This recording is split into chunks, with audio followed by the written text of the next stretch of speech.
day. My name is Horace Lynch, and I am the chairman of the Ardenne High School Alumni Association Sports Committee. Today we have Mr. Foreman, and it's an honor and a privilege for me to have been asked to be part of this interview.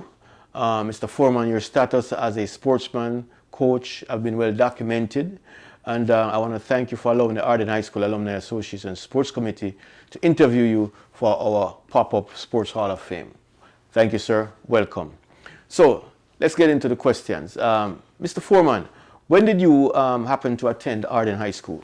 I attended Ardenne High School from 1980 to 1983. Okay.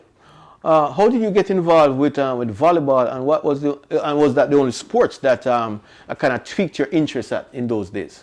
No, I actually played basketball, table tennis. I did run track, and volleyball was introduced to me pretty much by Robert Barton, the head coach at the time for Ardenne.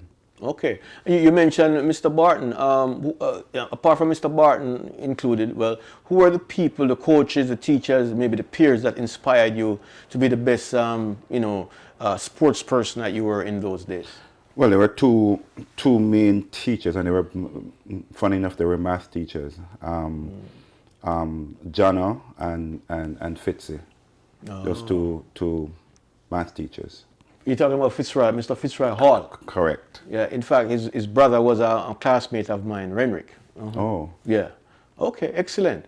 So how did you manage to excel in terms of your scholarship as well as sports? Scholarship in terms of sports? Well, both. Well, Barton run a very tight ship at the time. He didn't just want you to excel in volleyball, but he also wanted you to excel in the academics. And the volleyball teams in general over the years were also known for their academics. Yes. Yeah. Can you kind of briefly describe a typical day of volleyball as well as your school day at Ardenne during your time there? Well, at the time they had the shift system, and athletes were usually on the morning shift, so they would have the time in the afternoon to practice. Right. And we would use that time in between practice and when school was out to do whatever work we need to do. We go to the library and then do stuff, and then when it was time for practice, we used to have to run around the entire perimeter of the school. Wow. Is what we call the cross-country run. And then from that we would get into the specifics of each practice sessions. Believe me, I know about the cross-country. I spent many days running cross-country just to build up that stamina, because I ran track myself and played soccer, but it's not about me. So tell me a little bit about the influence, because you mentioned Mr. Barton. How did he influence you as a volleyball player and as a scholar? This kind of, well, see a little bit more about that. The scholar part, you didn't have a choice, pretty much, because he was that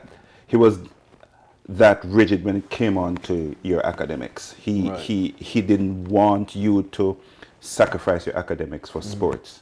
So you would have to have been taking care of your schoolwork at the time. Right. As far as the influence comes in, as far as the sports side of it, he had this way of influencing you, like encourage you, tell you what he saw in you and what you're capable of doing. Okay. You just need to realize it yourself. Right. And he will hold us accountable for things that were discussed. Okay. Well, but like it's easy for a coach to say this is what you want, but typically, how did you find that balance? Because it's hard, especially for youngsters nowadays. They find it difficult with so many distractions to balance sports and their academics. But how did you find that time to balance both? Well, that came from home. My parents just said to me, you have two choices. Right. You can do both and you're good. Or if your schoolwork starts to suffer, then the sport is done. Wow. So that was all the incentive that was needed, pretty much. There you go. But there was a culture within the team itself Right. Whereas we would pull each other along, Right. because there were some of the guys who were notably, academics, and Right. and they would be part of the influence to Right. get the others to be pull up their as good, socks. right, as they are. Absolutely, and I, that is definitely something that, the influence of peers, Yes. is always important in any process. Team within the team concept.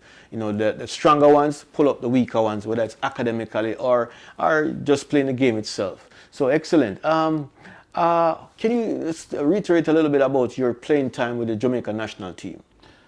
Oh, was called to the national program when I was in fourth form, going into fifth form, and myself and one other high school player at the time, Marvin Reed, we were the only two high school players that was called to the senior national program, and it was one of those uplifting experience for